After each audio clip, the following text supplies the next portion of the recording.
Buenas tardes y bienvenidos, bienvenidas a Patio de la Infanta. Es para mí un auténtico placer darles la bienvenida para presentar este interesante ciclo de conferencias. España vista por sus protagonistas, coordinado por José Luis de Arce, que me acompaña en el escenario. Este programa de conferencias se enmarca dentro de las actividades impulsadas por la Fundación Basilio Paraíso de la Cámara de Comercio de Zaragoza, en las que colaboramos el Ateneo de Zaragoza y Fundación Ibercaja. El ciclo España vista por sus protagonistas conforma una reflexión de la actualidad de nuestro país a través de conocidos y relevantes periodistas como son Carmelo Encinas y Eduardo Inda, que participaron estas pasadas semanas con don Luis del Val, a quien tenemos el honor de que nos acompañe hoy, y al que se unirán en los próximos meses Ignacio Escolar, que ya tenemos fecha programada y está disponible en nuestra página web. Ignacio Escolar nos acompañará el próximo 16 de febrero a la misma hora, a las 6 de la tarde. Continuaremos, mejor dicho, con dos mujeres, con Encarna Samitier y Amparo Polo, y acabaremos con la visión local, con los directores de los dos diarios más importantes de Zaragoza, El Periódico de Aragón, con Nicolás Espada, y con Miquel Iturbe por parte del Heraldo de Aragón. Sin duda, un verdadero lujo poder contar con unas voces reconocidas y expertas en el asunto que abordamos. Desde Fundación Ibercaja tomamos como importante el compromiso de acercar el conocimiento a la sociedad y a través de este ciclo ofrecemos la posibilidad de conocer los distintos puntos de vista desde los que se analiza la realidad para así tener una imagen completa de la actualidad española. Sin extenderme más y reiterando mi agradecimiento a don Luis del Val y a la Cámara de Comercio y al Ateneo de Zaragoza, ya le paso la palabra a su presidente, Roberto García. Muchísimas gracias a todos y a todas por acompañarnos esta tarde.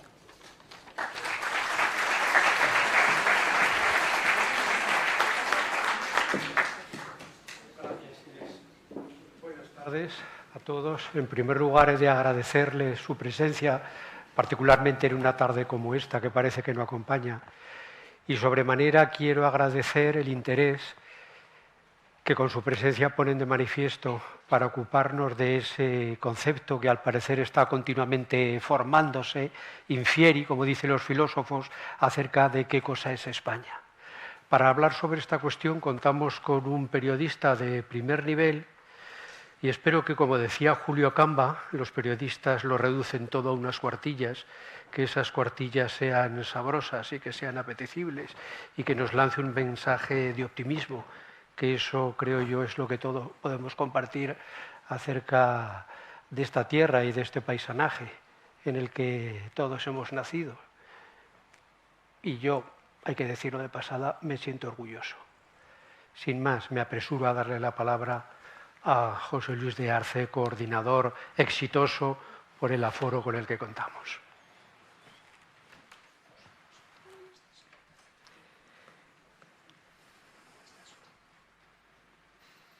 Bueno, buenas tardes a todos, señoras y señores, por asistir a este acto, donde vamos a escuchar una voz muy oída, porque Luis es un hombre que es muy visto, televisión, es muy leído, periódicos, ABC, El País, medios de comunicación diversos, y muy oído, sobre todo muy oído en la radio, que es el medio que él más quiere, que más le gusta, y en el que ha forjado su trayectoria profesional básicamente. Porque Luis, zaragozano de pro, buen amigo de hace ya muchos años, empezó aquí su peripecia profesional, empezó en lo que entonces era, que algunos de vosotros recordaréis, Radio Juventud de Zaragoza. Después, siendo un chaval prácticamente, fue llamado a una emisora de radio de Gandía, en la provincia de Valencia, y allí se curtió y aprendió las técnicas del micrófono, que por cierto le permitieron años más tarde obtener como premio un micrófono de oro. Después llegaría a ser incluso, más adelante, director general de Radiocadena Española, en los tiempos en los que lo que fue la cadena azul del movimiento se tuvo que desmantelar, operación que tuvo que llevar a cabo con toda la delicadeza del mundo nuestro amigo Luis del Val. periodista de raza, como se dice ahora, periodista de fuste, escritor que tiene en su espalda una veintena de libros, novelas, ensayos. Yo me atrevo a recomendarles 2 novelas con las que van a disfrutar y se van a entretener, que son Crucero de otoño, una de las novelas suyas más premiadas, y Volveremos a Venecia. De verdad que vale la pena. Desde el punto de vista del ensayo hay 2 libros imprescindibles. Uno que es Mi querida España, que lo ponen ustedes, es un libro reciente del año 19, 18 y 19. Y por último otro que se llama Memoria y olvidos, donde recoge un poco una trayectoria personal, vital y profesional. Luis es un hombre que ha tenido reconocimientos por su trabajo, ha tenido 2 premios Ondas, ha tenido el Micrófono de Oro, otros muchos más. Sus novelas han ganado el Ateneo de Sevilla, el Café de Gijón, y por consiguiente tenemos ante nosotros a una persona muy buena conocedora de la sociedad española. También pasó por la política. Luis del Val fue uno de los fundadores de UCD en Zaragoza, tarea y aventura en la que tuve el placer de acompañarle. Fue diputado constituyente en la primera etapa legislativa de España, en el momento de la transición, el cambio. Fue director general de cooperativas, con lo cual también conoció la administración en su entraña y en su funcionamiento, lo cual también enriquece a una persona enormemente. Y también fue director general, como he dicho, de Radio Cadena Española. Respecto a la radio, y termino enseguida porque sería muy largo de presentar, sobre todo a un buen amigo, ha trabajado con los principales maestros del periodismo y la radio española. Luis ha sido compañero de Iñaki Gabilondo, ha trabajado con Luis del Olmo y últimamente, como todos ustedes conocen, está trabajando en el equipo de Carlos Herrera.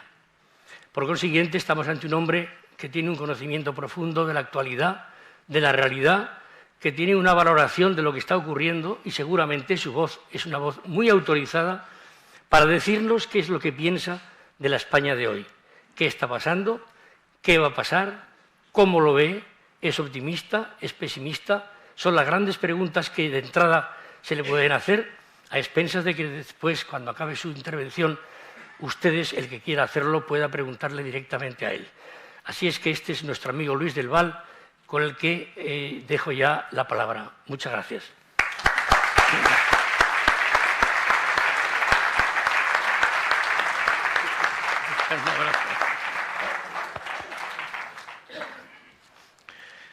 Buenas tardes. Se habrán dado cuenta de que José Luis de Arce no es un enemigo. Está a mi favor. Les agradezco mucho que estén ustedes aquí, no solamente por las condiciones meteorológicas, sino porque hasta ahora hay interesantísimos asuntos de programas de televisión, donde gentes que yo no conozco, pero tienen apasionantes historias de alcobas, cremalleras que suben y bajan de bragueta, asuntos tremendos, y ustedes han tenido la gentileza de venir hasta aquí huyendo o dejándose perder esas interesantes historias. Cuando estaba hablando José Luis de Arce de lo del periodismo, yo me acordaba de que un especialista es un hombre que sabe casi todo de casi nada. Y un periodista es un pobre hombre que sabe casi nada de casi todo. Porque no puede abarcar todas las cosas que hay y que existen. Es todo lo contrario a un especialista. Y a veces es muy difícil de despegarse de lo cotidiano, de lo que parece urgente y de la realidad para darse cuenta en qué mundo se está viviendo. Como aficionado a la lectura de la historia, una de las cosas de las que me he dado cuenta ha sido que en los momentos trascendentes del mundo, de la historia del mundo, en esos instantes en que cambia la marcha histórica de la humanidad, casi ninguno de los coetáneos se dieron cuenta de lo que sucedía. Casi ninguno. Las personas que partieron del puerto de Palos y fueron en busca de una ruta distinta para traer especias de Asia, y luego resulta que se encontraron con un continente desconocido, ninguno de ellos, ni siquiera Cristóbal Colón, sabían que estaba empezando el Renacimiento. Casi ninguna de las personas que vivían en Europa en 1939,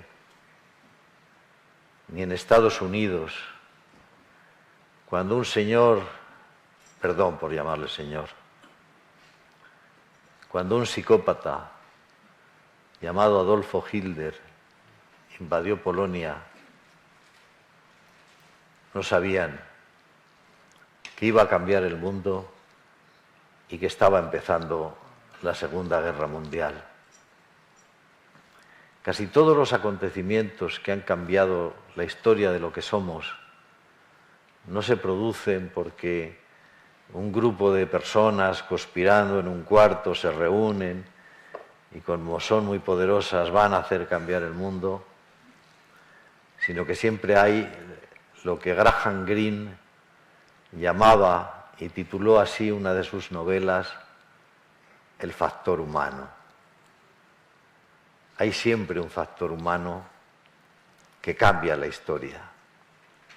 Un día cualquiera, común y corriente, en Estados Unidos, una mujer negra se niega a levantarse para cederle el asiento a un hombre blanco y marcharse a la parte de atrás como así estaba establecido, y ese gesto, ese factor humano, cambia la historia de la segregación en Estados Unidos y comienza una revolución.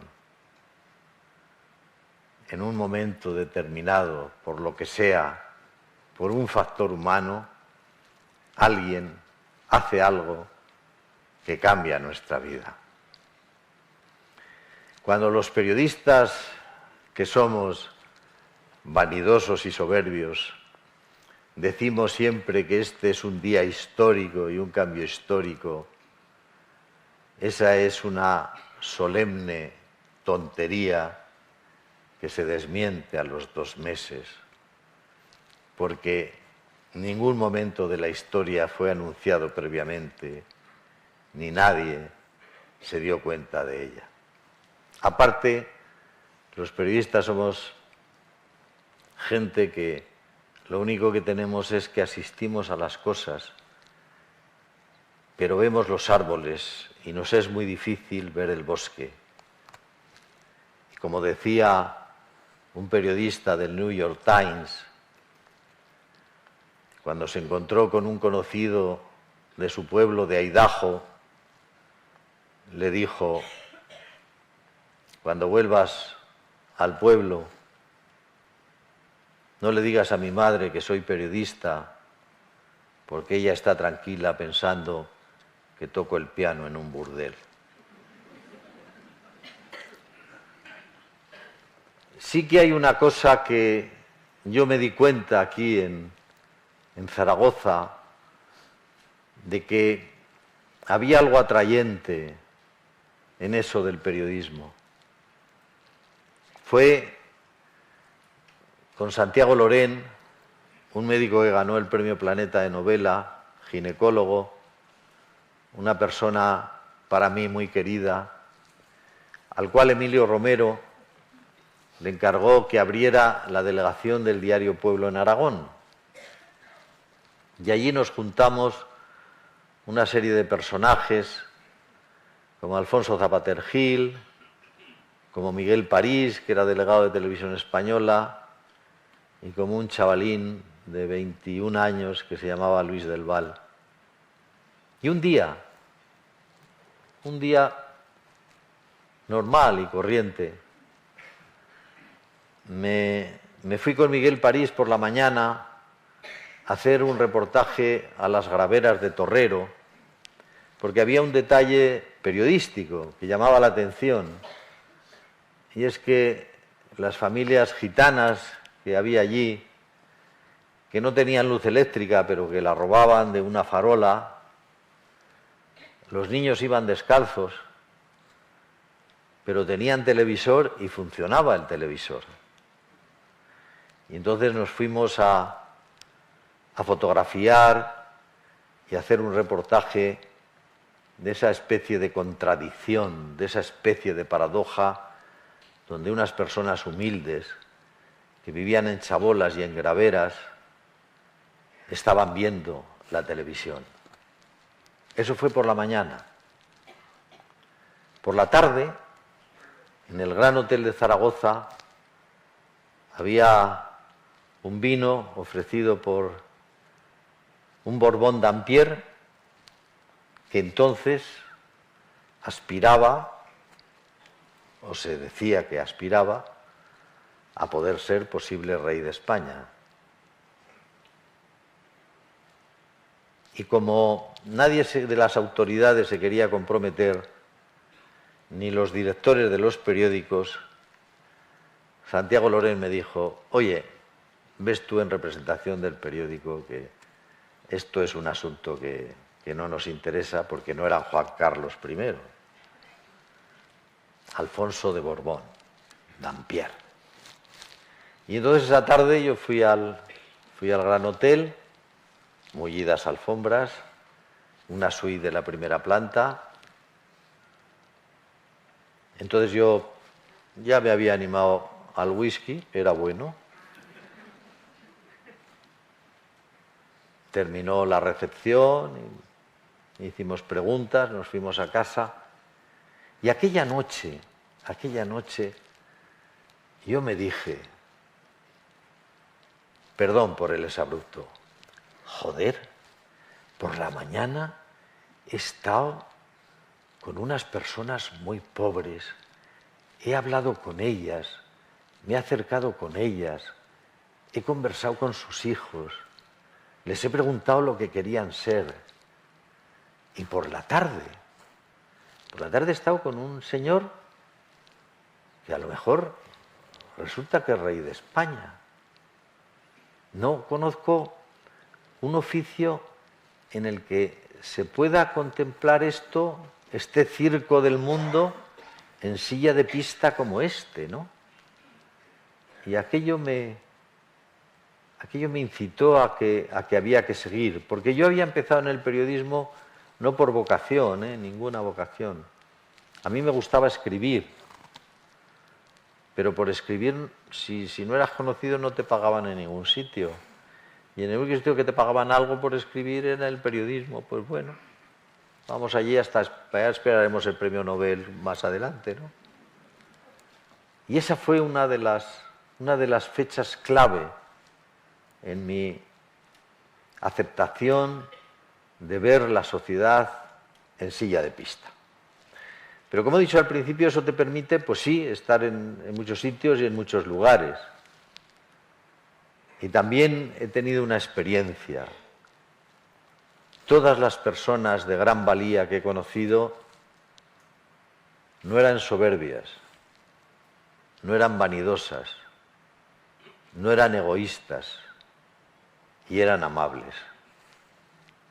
Y he conocido también a mucho fantasma,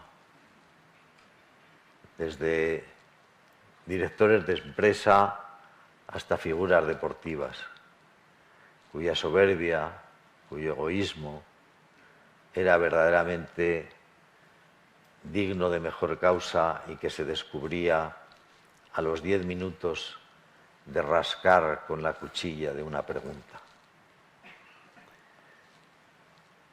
pero me alegra mucho de haber estado en todos los estadios, de haber hecho sucesos, de haber mentido a una madre para que me proporcionara la fotografía de su hijo, que era un asesino, porque he estado en todos los lugares humildes, modestos y terribles, y también he estado en grandes salones. Y a veces, en los sitios modestos, humildes y terribles, he encontrado más verdad y más humanidad que en los grandes salones. Pero siempre los árboles te impiden ver el bosque. Por lo tanto, yo no sé cuál es mi visión, porque no podemos evitar la subjetividad. Somos hijos de nuestro tiempo. Yo estoy hablando con Aurelio López de Hita, estoy hablando con José Luis de Arce, estoy hablando con Yarza, estoy hablando con mucha gente ya no somos unos niños, ya somos mayores de edad incluso. Aunque, como decía Eugenio Suárez, director del Caso, propietario del Caso y director de Sábado Gráfico, donde colaboré, que era una revista que secuestraba una semana sí y otra también. Cuando un día, él tenía mucho dinero, pero a veces cogía el autobús, y un día cogió el autobús, era muy coqueto, había sido muy mujeriego, y un día coge el autobús y una señorita agraciada de 20 y tantos años se levantó para cederle el asiento. Y Eugenio, que debía andar por los 70 y tantos, la edad que tenemos ahora, la cofradía de los septuagenarios, le puso la mano en el hombro y la bajó y le dijo: señorita, solo tengo 50 años, pero el alcohol y la cocaína me han envejecido mucho.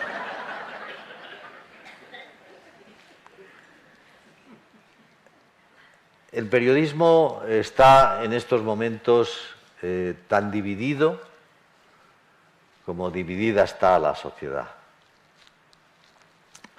Estaba hablando hace poco José Luis de Arce del 78 y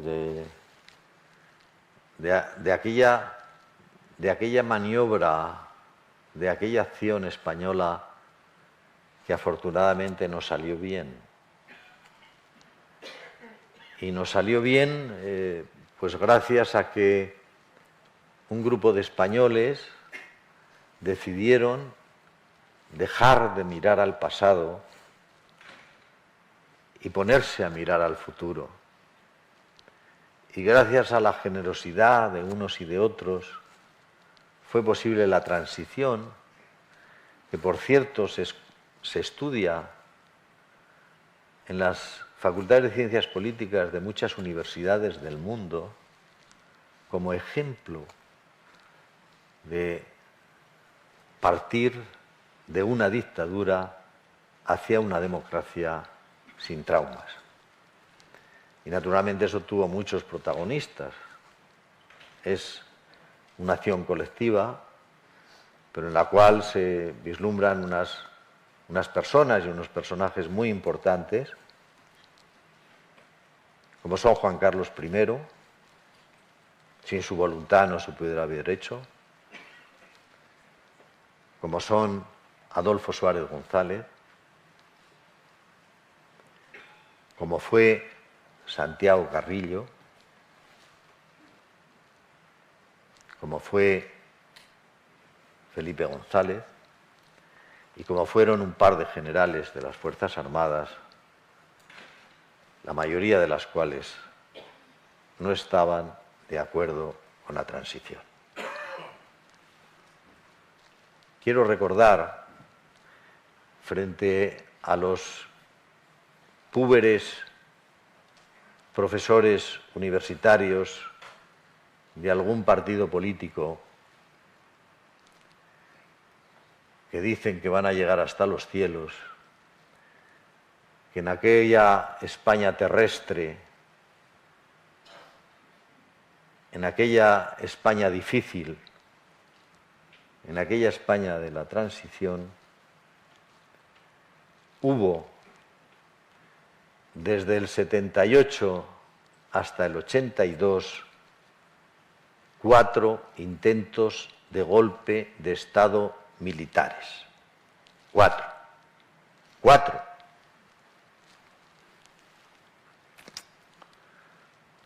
Cuando dicen que la transición española fue que los banqueros y el rey se reunieron y nada, y dijeron, bueno, pues esto vamos para que siga todo igual, vamos a hacer aquí un paripé para que seguir mandando los mismos, no debía estar consensuado porque existió el golpe de Estado de la Operación Galaxia,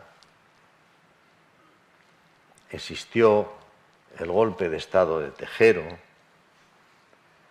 existió el golpe de Estado de los generales y existió el intento de golpe de Estado llamado el Bombazo, en el cual, durante el Día de las Fuerzas Armadas que se iba a celebrar en La Coruña, un grupo de personas de mucho dinero alquilaron un local en la plaza donde iba a tener lugar parte del desfile, hicieron un túnel hasta debajo de la plataforma donde iba a estar el rey, la reina y Felipe González. Dijeron que hacían el túnel iban a fabricar prendas para no molestar a los vecinos con el ruido de la maquinaria, y afortunadamente aquello fue descubierto, porque si no, a lo mejor no estaríamos hoy hablando aquí y estaríamos en otros lugares. 4 intentos de golpe de Estado. Una conspiración que intenta sojuzgar al pueblo y engañarle y llevarle de una manera aparente y engañosa sobre el camino de la democracia, no tiene la repercusión de 4 intentos de golpes de Estado. El del 82, cuando ya Felipe González era presidente del gobierno, apenas se habló. Se llamó el golpe de Estado de los coroneles. Y no se habló casi nada porque estábamos en negociaciones para entrar en la Unión Europea y aquello nos degradaba, nos convertía en aquello que decían los franceses siempre, de que España empezaba en los Pirineos. Pero fueron 4. Y gracias a aquello que salió bien, y que yo no sé si en la comida o cuando esta mañana rememoraba, yo me di cuenta de que todo el mundo dio paso atrás y pasos adelante.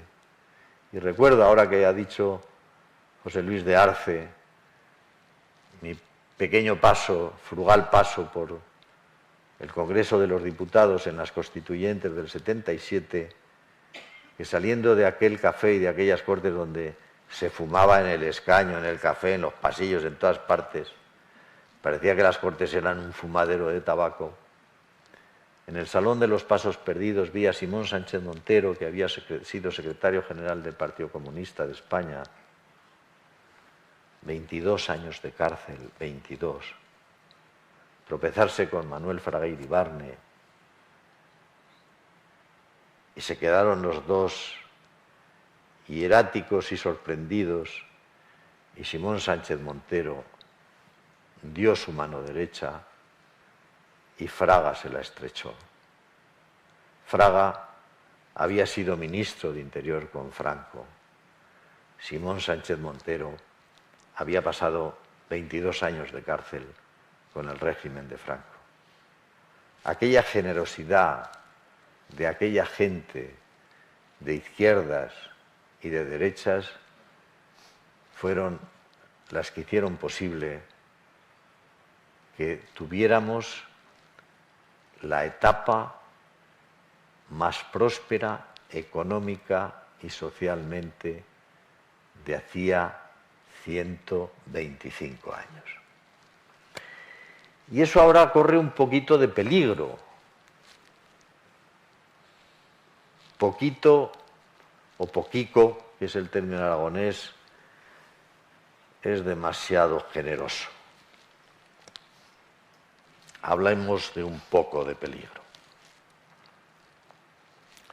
Porque desde que Zapatero promulgó la Ley de Memoria Histórica, parece que los españoles, en lugar de mirar hacia adelante, en lugar de mirar a ver lo que van a hacer nuestros hijos, lo que va a ser de nuestros nietos, lo que va a ser de este país, nos hemos puesto a mirar hacia atrás, a ver lo que hicimos. Y lo que hicimos antes y después de la dictadura hasta el año 49 o 50 fue una barbaridad. Yo recuerdo un ensayo que tengo que se llama Aprietas las filas, donde hay un personaje, Roberto, que tiene una familia en la que a un primo hermano suyo de 17 años lo fusilan en la guerra civil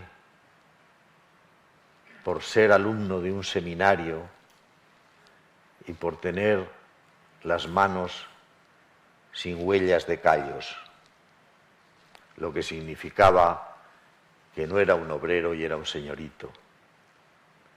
Y terminada la guerra, a punto de terminar la guerra, a un tío suyo lo fusilan porque tenía un carnet de la Unión General de Trabajadores. Cada vez que empiezo a escuchar los asuntos de la Ley de Memoria Histérica, llamada en el Boletín Oficial del Estado histórica, me siento desasosegado, porque en Francia, donde la guerra no terminó en el 39, sino en el 45, 6 años después, en este siglo XXI, a nadie se le ocurre hacer una ley para perseguir a los que fueron colaboracionistas con el régimen nazi y seguidores de Petén, que hubo muchos, muchísimos.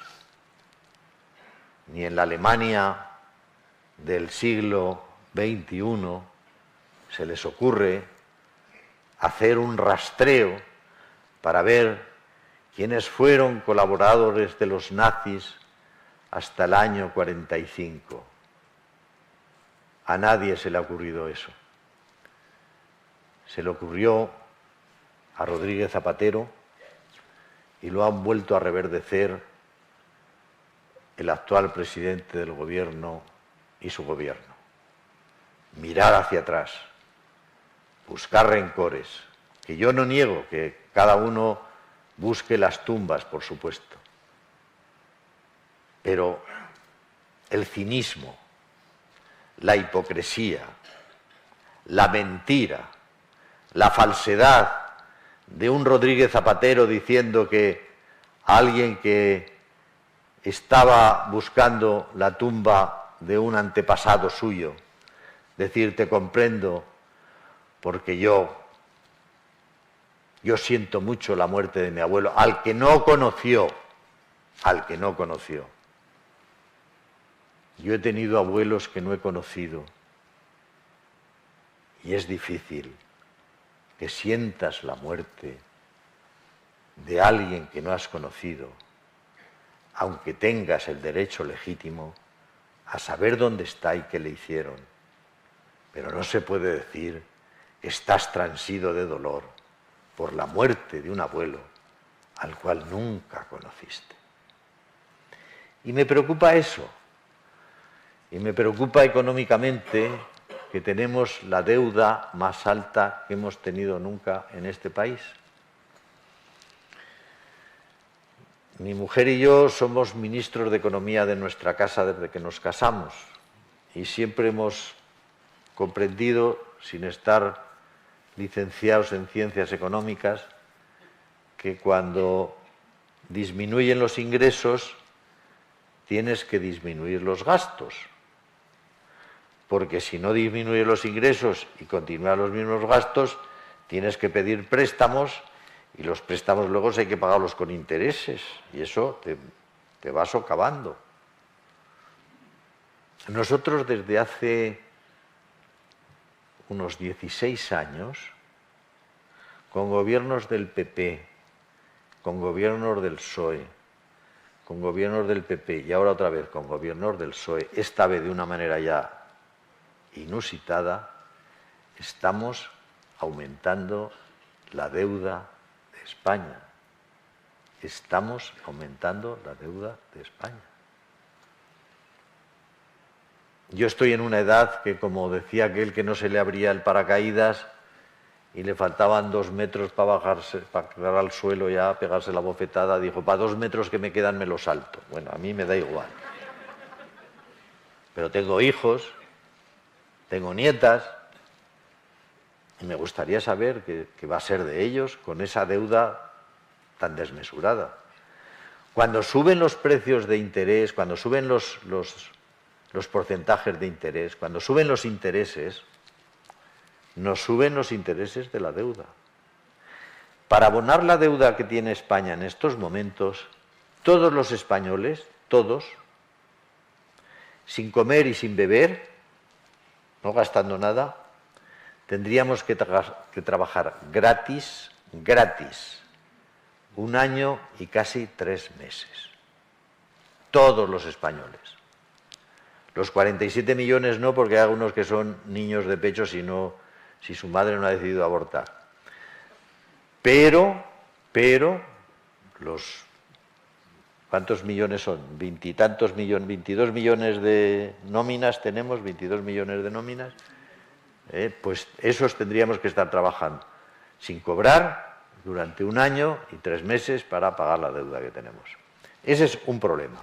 Por supuesto que un país no es una empresa y no cierra por deudas, pero tendremos que pagar. Y ese es un lastre tremendo que va a ir en la mochila de nuestros hijos y en la mochila de nuestros nietos. Y luego tenemos la gran capacidad de que los españoles somos imaginativos, somos buena gente, somos el país campeón del mundo en donar órganos. No hay ningún país que done tantos órganos. Lo difícil que es llegar a una viuda, a un viudo y decirle, oiga, ahora que se ha muerto ya su mujer o que ahora que se ha muerto su hijo, a ver si nos deja usted los órganos para trasplantarlos para que viva otro. Eso es un momento difícil. Nuestro sistema de trasplante de órganos es ejemplo en el mundo. Ejemplo en el mundo. Matesant fue un genio. Yo cada vez que me lo encuentro le doy la mano y hago un intento de arrodillarme y él le da la risa, pero es que es verdad. Hizo un sistema de trasplantes de órganos que ha sido copiado en todo el mundo. En todo el mundo. Cuando digo en todo el mundo, digo en el mundo más occidental, que puede ser Estados Unidos. Eso sí, llegó me acuerdo que llegó una ministra del PP y lo quitó. No le gustaba. Bueno, esas cosas pasan. En todos los partidos políticos hay tontas contemporáneas. Somos ese país que dona sangre sin que haya necesidad de que exista un mercado mercantil de la sangre. Aquí no se compra y vende la sangre, aquí la sangre se da, damos la sangre. Pero tenemos también otros defectos, claro. Por ejemplo, como me decía el vicerrector de la Politécnica el otro día, que ha sido presidente de la Asociación Mundial de Ingenieros, cuando visita las universidades, dice, no saben más que nosotros, los catedráticos de Massachusetts y de Edimburgo y de cualquier parte del mundo no saben más que nosotros. Pero hay una diferencia, y es que el catedrático tiene un automóvil, la marca de su automóvil es como si fuera profesor. El profesor tiene un automóvil como si fuera profesor auxiliar. Y el profesor auxiliar tiene un automóvil como si fuera un alumno de último curso con padre con posibles.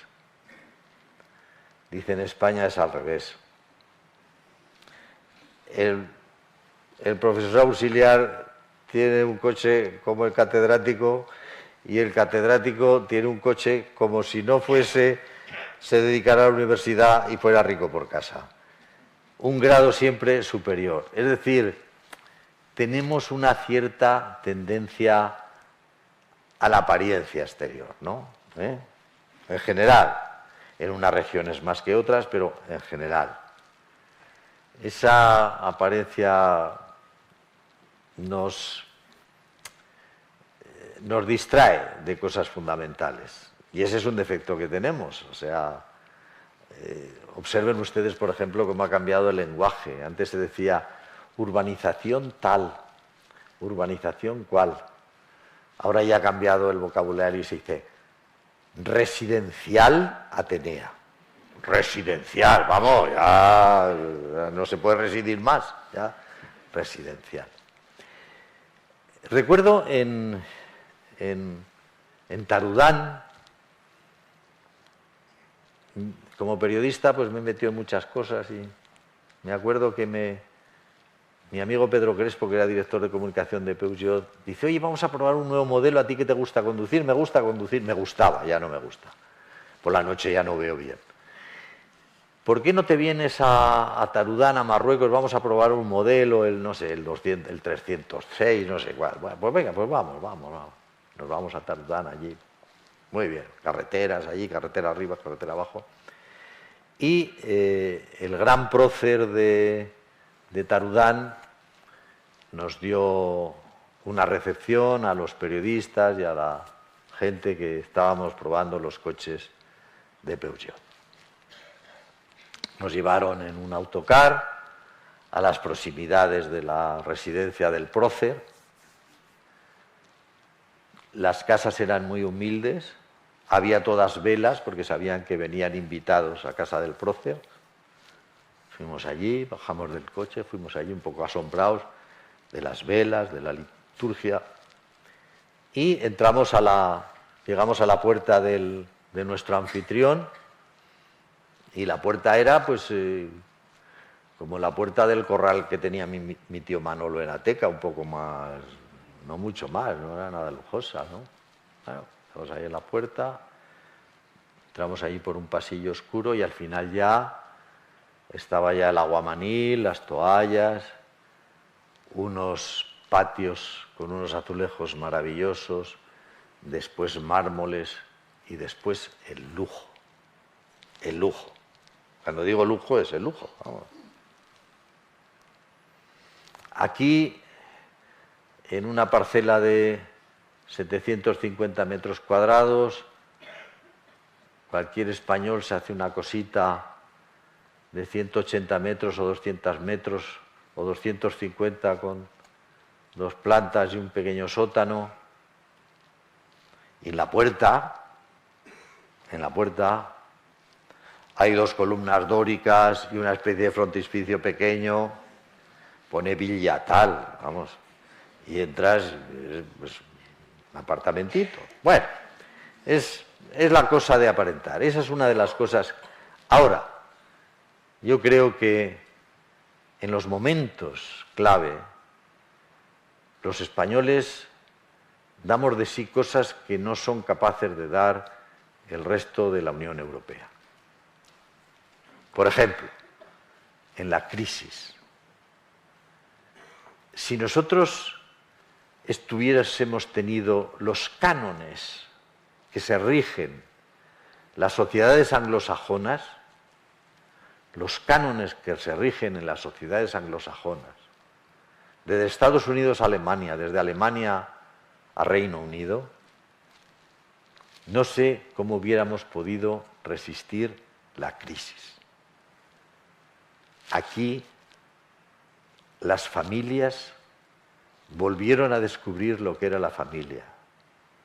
Los padres jubilados asistieron y ayudaron a los hijos en paro.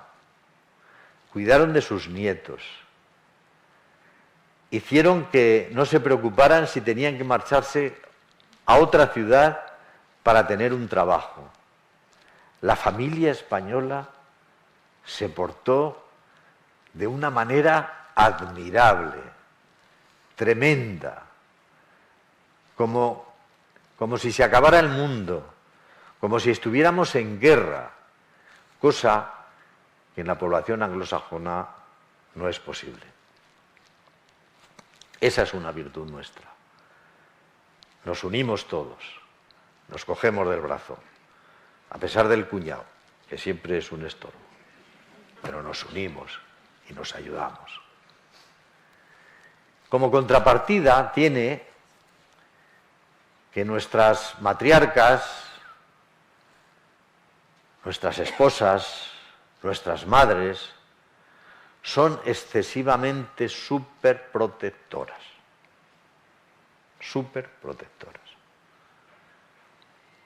Entonces, no hay ningún país de Europa, de la Unión Europea, donde haya tantos ninis como en España. Ni estudian, ni trabajan. En Estados Unidos eso es impensable. En Reino Unido tampoco. Vamos, que un chico de 20 años o una niña de 20 años o 21 años esté en casa sin estudiar y sin trabajar es inconcebible. Vamos, es absolutamente inconcebible.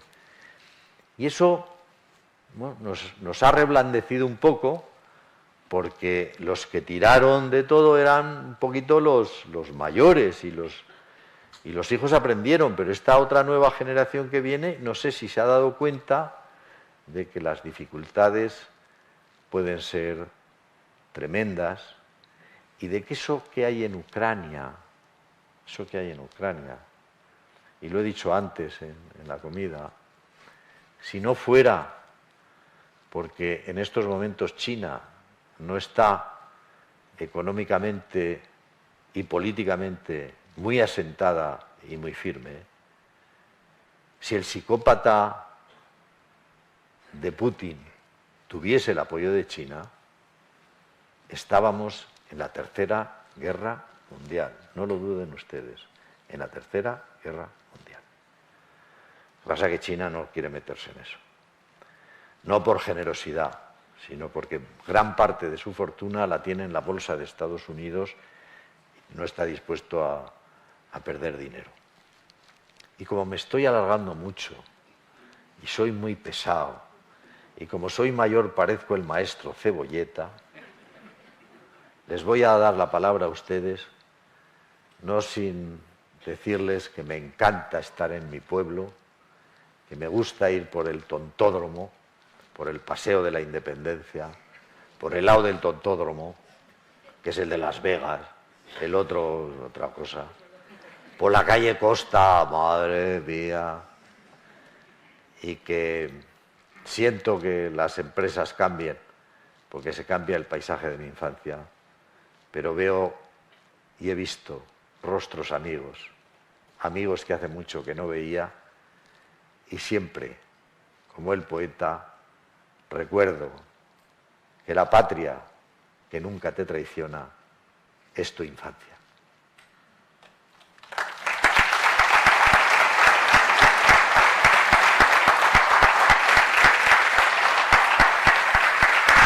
¿Preguntas? ¿Qué suele estar desde aquí o desde ahí? Sí, vale. Un momentico nada más. Bueno, pues vamos a dar paso ahora a un turno de preguntas para que ustedes, el que quiera, levantando la mano, pues haga la pregunta correspondiente. Les quiero advertir, ya veo uno por ahí, que a las 7:25 así tenemos que terminar porque el señor del Val tiene que coger un tren para volverse a su casa de Madrid. Así es que, por favor, ahí, y tú, Maderas, tú das la palabra. Muy bien. Tienes ahí un Las preguntas que sean sencillas. Mira, tienes ahí las hemos visto, ¿no? Hola, estimado Luis. La verdad es que le he escuchado mucho y sus conocimientos son muy doctos. Ha estado hablando usted sobre el tema de la memoria histórica. Cualquier tema se tiene que analizar el qué, el cómo, el cuándo y el por qué. Pero el para qué. ¿Para qué la memoria histórica? Y si es memoria histórica, tendría que ser universal, de los unos y de los otros. Si no, no es ni memoria, ni es histórica, ni sirve para nada. Me gustaría saber su opinión. Muchas gracias. Bueno, yo ya le he dicho, le llamo, ironizando, yo le denomino memoria histérica, porque, es decir, la madurez consiste en saber el mundo no es blanco ni negro. Cuando el mundo maniqueo es maravilloso, ¿no? O sea, los talibanes lo tienen precioso. O sea, nosotros somos los buenos, los que creemos en Alá, los demás son malos, no creen en Alá y hay que matarlos. Y con lo cual, vamos, no tiene ningún tipo de duda. La madurez es saber y comprender que el mundo no es ni blanco ni negro, que es gris, un gris más oscuro, un gris más brillante. Y la República, desde el 36, fue un desastre. Primero porque hubo un pucherazo fraudulento en las elecciones, en el recuento de votos, como se ha demostrado ya. Ya han publicados 4 libros hasta el momento que no han sido contestados por nadie, de que hubo pucherazo, se mintió en el recuento de votos. Después, basta leer las memorias de Niceto Alcalá Zamora, presidente de la República, para observar qué desastre era todo aquello. Queman una iglesia cerca de Presidencia de Gobierno, de la Casa de Correos, donde está la Puerta del Sol, y ve el humo el presidente de la República. Y dice, ¿qué ha pasado? Dice, no, es que están quemando una iglesia. Dice, que vayan los bomberos. Dice, sí, señor presidente, ya han dicho que vayan los bomberos. Y sigue el humo, y sigue el humo. Y el presidente de la República, Niceto Alcalá Zamora, pregunta, ¿por qué sigue el humo? ¿Qué pasa? Dice, es que a los bomberos no les dejan pasar a apagar el fuego los guardias de asalto. ¿Qué se puede hacer ante una situación así, tan terrible? Y otra cosa, posiblemente es un error que la dictadura se hubiese instalado tanto tiempo. Terminada la guerra mundial, en el 45, a lo mejor se podía haber hecho un intento de normalizar este país. Pero las cosas estaban tan divididas, tan enfrentadas, que parecía que era imposible. Pero yo cuando veo a un jovencito, a una jovencita, enarbolar en una manifestación la bandera republicana, como si eso fuera el bien de todas las cosas. ¿Cómo va a ser el bien de todas las cosas? No puede ser. Si fue un terrible despropósito en muchos aspectos, y hay que leer la historia. La memoria histórica es leer también lo que pasó desde el 36, antes del 36 hasta el 42, con los grandes abusos que hubo también de la dictadura, donde también se fusiló a mansalva. Pero la transición del 78 es uno de los elementos históricos que nos vuelven a poner en marcha. Las 2 únicas veces que los españoles nos hemos puesto en marcha todos a uno fue en la Guerra de la Independencia de 1808 y en la Transición del 78. En todos los demás hemos estado enfrentados. Que si el carlismo, que si el borbonismo, que si esto, que si lo otro, siempre hemos estado a palos. El 78 es algo que no nos pueden destruir, que no nos pueden engañar, porque fue el camino hacia una etapa de prosperidad que queremos y deseamos, por egoísmo, no por patriotismo, por egoísmo, que continúe.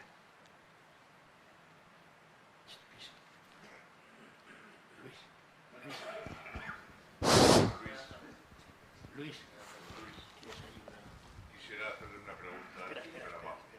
¿Qué piensa usted de la concentración de poderes en uno solo, el legislativo, el ejecutivo y el judicial? A mí me interesa la España futura, esa realidad. Bueno, yo creo en Montesquieu, o sea, que quiero decir que la democracia se basa en la diferencia entre hay un poder legislativo, que es el que hace las leyes, que son las Cortes, hay un poder ejecutivo, que es el que tiene que aplicar las leyes, que es el gobierno, y hay un poder judicial, que es el árbitro, que tiene que decir si eso se ha hecho bien o se ha hecho mal. En el momento en que se mezclan las cosas, pues se está degradando la diferencia de poderes y se está prostituyendo la democracia. El actual presidente del Tribunal Constitucional, que fue fiscal general del Estado, Conde Pumpido, asistió, siendo fiscal general del Estado, asistió a un Consejo de Ministros. Asistió a un Consejo de Ministros.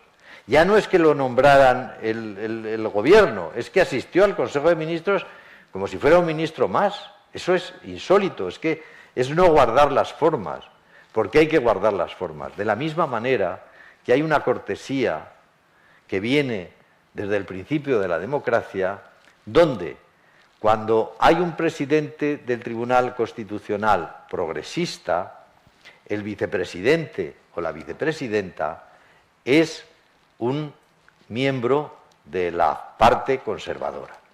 Y cuando el presidente del Constitucional, del Tribunal Constitucional, es un conservador, tiene siempre de vicepresidente o de vicepresidente o de la vicepresidenta a alguien progresista. Ahora eso se ha roto. Eso me parece ya una falta de cortesía, una falta en los modos, en las formas. Eso es tremendo. Y ya cuando las leyes se hacen por real decreto, en vez de discutirse en las Cortes, aunque se tenga mayoría, pues mire usted, la gran barbaridad de este país. Mi yerno estudió económicas en Edimburgo, y yo he ido muchas veces a Edimburgo, y he ido y he vuelto y he conocido. Edimburgo es Escocia, pura Escocia. Es absolutamente impensable, y Escocia tuvo rey. Escocia no tuvo rey, tuvo reyes. Escocia fue un reino con reyes, con sucesiones, durante muchos años. Bueno, en Escocia es absolutamente impensable que un gobierno autonómico de Escocia prohibiera el inglés y dijera que los comercios tienen que rotular en escocés. Eso sería absolutamente imposible. En España es posible. Y es una barbaridad. Y es una estupidez.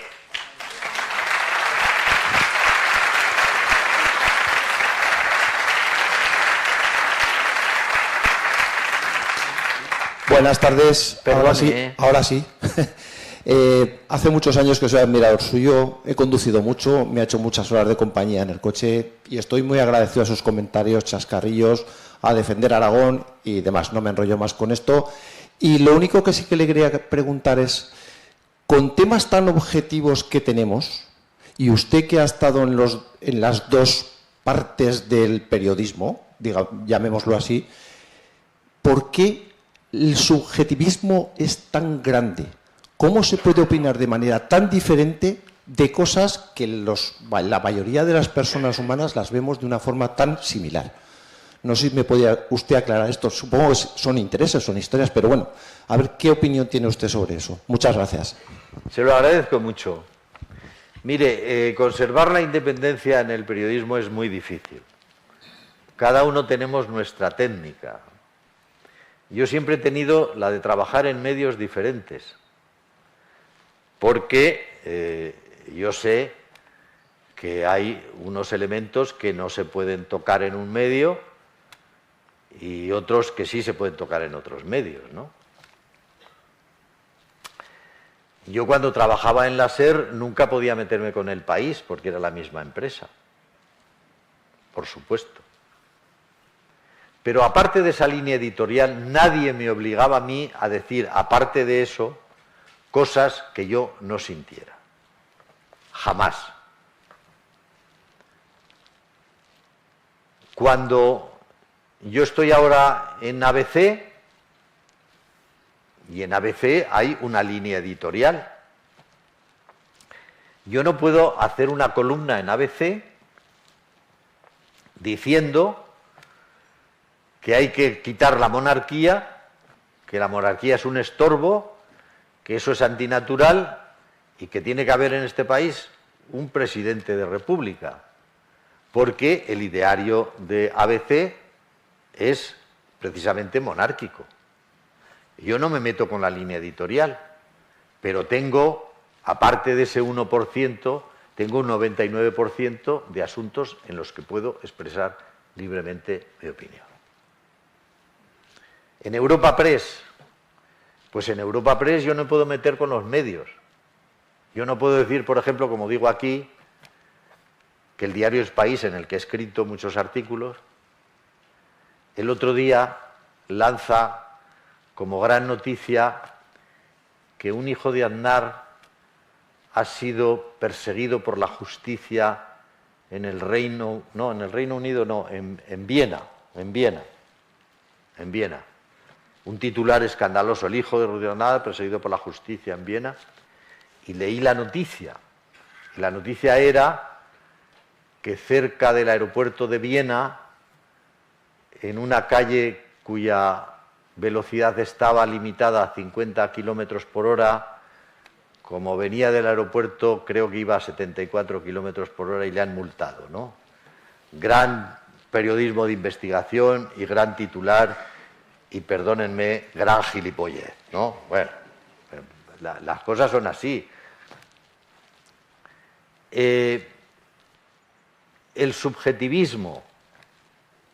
Yo siempre me he sentido libre, quiero decir que a mí el no poder hablar en ABC mal de la República, digo mal de la monarquía, no me quita. Primero, a mí la monarquía no me quita el sueño, o sea que... Pero puedo hablar de muchas otras cosas. Ahora, la editorialización ideológica de los medios de comunicación es en estos momentos sofocante. Es terrible.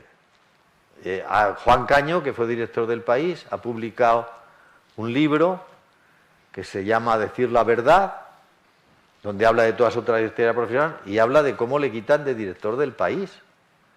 El País, que criticaba de manera furibunda a un tal Pedro Sánchez, en cuanto quitan a Juan Caño de director, resulta que Pedro Sánchez no era aquel tipo terrible y nauseabundo del que hablaba El País, sino una auténtica maravilla. Claro, cuando eso se traslada a todo el contenido del periódico, pues es sofocante. Y yo respeto mucho a todos mis compañeros, ¿no? Yo he sido toda mi vida, he sido autónomo y no he estado nunca ligado a ninguna empresa. Pero yo comprendo lo que debe ser tener hijos pequeños y una nómina, ¿no? O sea, tampoco... Pero yo me acuerdo, por ejemplo, que Vallés, el que dirige el informativo de Antena 3, Yo lo conocí de becario con Iñaki Gabilondo. Yo hacía un comentario, una carta con Iñaki Gabilondo y un retrato, y él estaba de becario. Y yo me acuerdo que era un tipo valiente y que a veces discutía. ¿Y esto por qué? Y aquí le explicaba, ¿esto por qué? Porque es más importante. Ah, vale, de acuerdo. Pero la mayoría es terrible. Y mire usted, no se fíe usted de los periodistas. Mire, yo cuando voy ya no voy, hace mucho que ya no voy a dar clase, a dar una conferencia a las facultades de Ciencias de la Información. Pero mi desilusión tremenda, terrible, es que antes de comenzar la charla, los de cuarto curso, que dentro de 5 meses van a estar haciendo prácticas en televisión, en la SER, en Antena 3, en La Razón, en donde sea. Yo siempre les decía, buenos días, tal, buenas tardes, lo que va. Antes de comenzar, ¿qué noticia de hoy les ha llamado a ustedes más la atención? Y se levantaba un brazo o dos. ¿Cuál ha sido? Tal, cual. ¿Dónde la ha escuchado usted? En la radio, tal, en la televisión. ¿Quiénes de ustedes hoy han leído algún periódico impreso? Ninguno. Yo me acuerdo que siendo estudiante de magisterio había media docena de heraldos en la Escuela Normal del Magisterio aquí de Zaragoza. Media docena. Y había unos chicos pues, que se compraban el periódico, unos por el deporte, y lo leíamos y tal. Los periodistas no leen el periódico. Y entonces yo ya, eso me daba para decir, miren ustedes, la opinión y las portadas de los periódicos de La Mañana, del Mundo, del País, de La Razón, de ABC, de los periódicos nacionales y de La Vanguardia, son los faros en los que se fijan la noticia de las emisoras de radio y las emisoras de televisión. Porque sigue teniendo la prensa el prestigio de ordenar las noticias. Ahora, en estos momentos está absolutamente, ¿cómo le diría yo? Ya no politizada, sectarizada. A mí me llaman facha cuando me citan en antena de la catalana, yo soy el facha. Bueno, cuando no quieres discutir ni razonar, le llamas a alguien facha y ya está. ¿Para qué vas a discutir? Qué tontería, perder el tiempo. Facha. O sea que sí, está sectorizada, está mal. Y entonces hay unos periódicos conservadores, que son La Razón y ABC, y unas emisoras como Onda Cero y La COPE, y otra emisora de televisión, Antena 3, y las demás todas están, vamos. Pero yo no sé si a lo mejor nosotros nos pasamos, pero es que, no sé, o sea, yo a veces estoy confuso. Digo, a lo mejor me he vuelto facha. Yo qué sé. Hola. Buenas tardes, gracias por su conferencia. Lo primero, yo tendría una pregunta. ¿Qué piensa del actual populismo, independentismo en España y hacia dónde va este país? ¿Corre peligro la monarquía? Son 3 preguntas. Gracias. En una. Bueno, el populismo es la demagogia. O sea, yo en cuanto sale alguno nuevo algún tonto contemporáneo nuevo, ¿no? Del sector político. Lo de los tontos contemporáneos, por supuesto que es universal, ¿eh? Quiero decir, en la COPE, pues habrá 2 o 3 tontos contemporáneos, en el país otros tantos y tal, ¿no? En la Cámara de Comercio, pues también, en todos sitios hay tontos contemporáneos. Ahora, el porcentaje más alto está en la clase política, no sé por qué. O sea, debe ser que a lo mejor al tonto contemporáneo le cuesta mucho trabajo, encontrar trabajo en otro sitio y se mete en la política, pero el porcentaje es mucho más alto, ¿no? Entonces, yo cuando el tonto contemporáneo político de guardia se levanta y dice, porque nosotros vamos a hacer que el que más gane, más pague. ¿Dónde tienes gel? Bueno, eso está instituido desde hace 90 y tantos años, ¿no? O sea, en todos países, en Estados Unidos, en Gran Bretaña, el que más gana, más paga. Siempre el que más gana, más paga, no hay nada. Y claro, cuando sale otra tonta contemporánea y dice, es que algunas empresas se están forrando. Ojalá las empresas españolas estuvieran forrando todas, Dios mío, pagarían más impuestos, crearían puestos de trabajo, no habría paro. Dios mío, ¿por qué te quejas de que se forren las empresas? Si cuanto más ganen, más pagarán, más impuestos pagarán y más puestos. O sea, todo ese populismo, esa demagogia absurda, eso, bueno, pues eso, oiga, una cosa, no somos los únicos, ¿eh? En Estados Unidos, que nos parece maravilloso, ahí hubo un populista llamado Donald Trump que llegó a presidente de Estados Unidos y que dijo que había fraude en las elecciones y casi da un golpe de Estado asaltando el Capitolio. Es decir, que bueno. Y luego lo del nacionalismo es el cuento del tigre, que todos, tanto el PP como el PSOE, siempre se han creído que el tigre del nacionalismo le das una zanahoria y se conforma. Y ahora le vas a dar otra zanahoria. Pero no come zanahorias el tigre. El tigre no come zanahorias. ¡Come independencia! ¡Gilipollas! ¡Compre independencia! Aunque me le den muchas zanahorias, siempre querrá más, siempre querrá más, siempre querrá más. Es absurdo. Y luego pasa otra cosa. Ellos hablan siempre en nombre de los catalanes. Cuando tendrían que hablar independentistas catalanes, independentistas de estos de a sangre y fuego, hay 28%. 28%. Independentistas medio pensionistas del catalán y tal y cual, el 39%. El resto no lo son. La mayoría de la gente que vive en Cataluña no es independentista. Pero ellos han mostrado como que son los representantes. Claro, pues hablan de los. Ellos siempre hablan del pueblo. Cuando Maduro habla de Venezuela, habla él es Venezuela. Y los demás piensan todos como él, todos.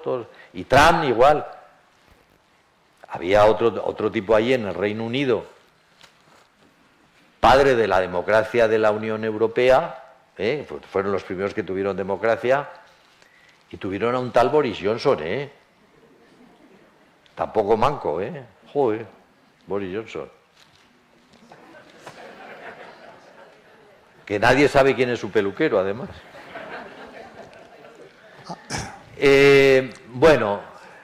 Yo creo que...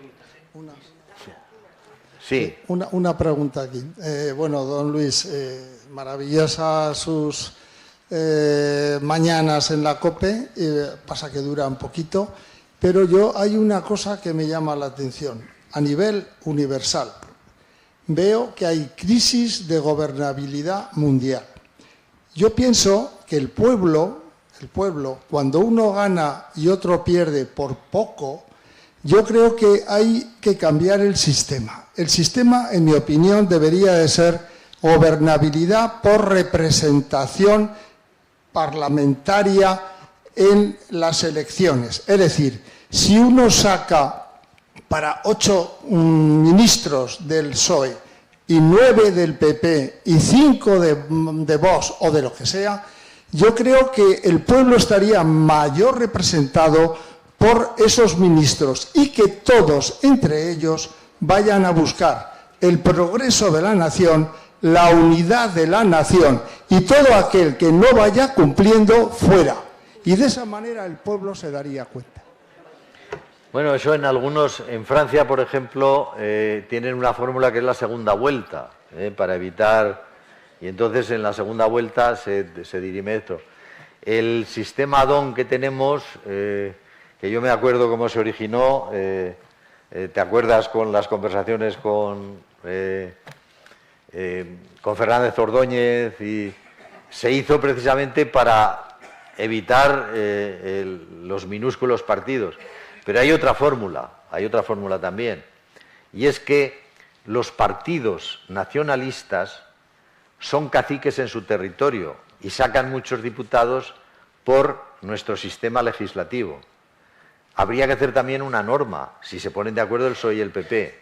Solo se pueden presentar a las elecciones generales para gobernar el país aquellos partidos políticos que saquen y presenten candidatos en al menos el 51% del territorio. Y que se cuente el porcentaje del 51% de ese territorio. Y ahí se diluye. Porque claro, si concentras todo en Barcelona y en Gerona, siempre tendrás más diputados que otro partido político que se presente en 52 circunscripciones, en 52 provincias. Y ese es uno de los problemas. Pero para cambiar la ley electoral tendría que haber un consenso. Y luego lo que ha dicho usted, desgraciadamente, yo he tenido la suerte de trabajar en la política con personas que pensaban en España y no pensaban en ellos. He visto que cada día más hay políticos que piensan más en sí mismos que en su país. Muchas gracias. Sí.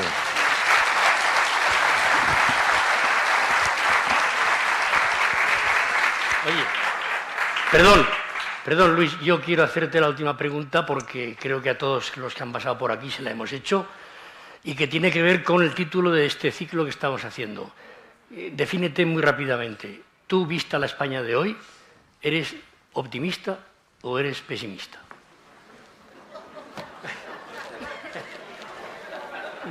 Yo creía que era amigo mío.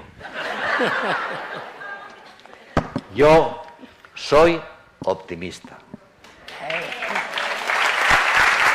Podremos.